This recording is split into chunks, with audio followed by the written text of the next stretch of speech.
in poetry. And now I'm finding myself more and more interested in poets. And all the little seedlings that hide underneath the skin of waitresses, labourers, small business owners, retirees, students, underneath the skin of the victoriously unemployed, underneath the skin of the wearily overworked, the furrowed brow and cursive lines of age across the forehead's page. I'm interested in the ones busy in a stare-off with the stars, glaring out fiercely from behind a midnight cigarette, who row their boats of hours out to go pearl diving through a sea of books that are opened by those very rare and special souls of hard granite, who write so very well yet find writers in general all too pretentious for their liking. But I can't help in liking them all.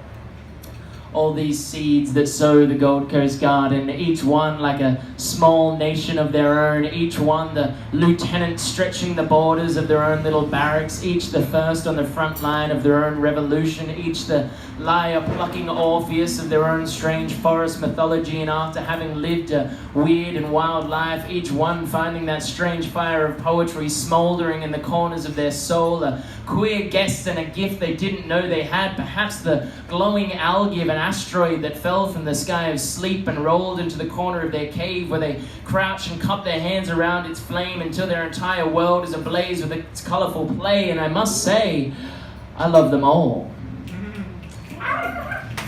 I love them like Attenborough loves his animals.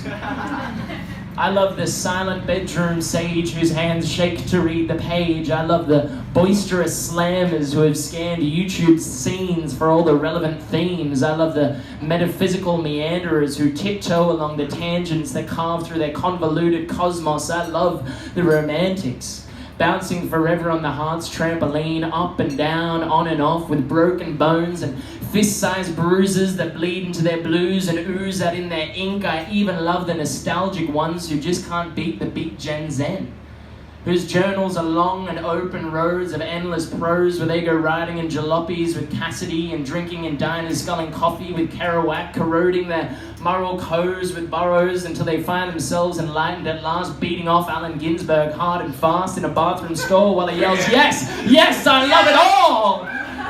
Even those Val Kilmer fans clad in leather pants who simply refuse to learn an instrument so the world can have another mystic frontman, and all those painters whose pictures are just too tired to crawl to where their words can run. And how I love the climbing ones who yearn for new ways, to carve new paths for the art, never more than a fuck buddy for the old forms, undefeated by the thought that it's all been done before, survivors of the nihilist hole who have grown broad enough in soul to consume apathy whole, and tiptoe tense along a tight rope of unrelenting hope that is strung up the slope to where they still live like a pope, clad and warm in their mother's home. These are the ridiculous and fantastic prophets of our time.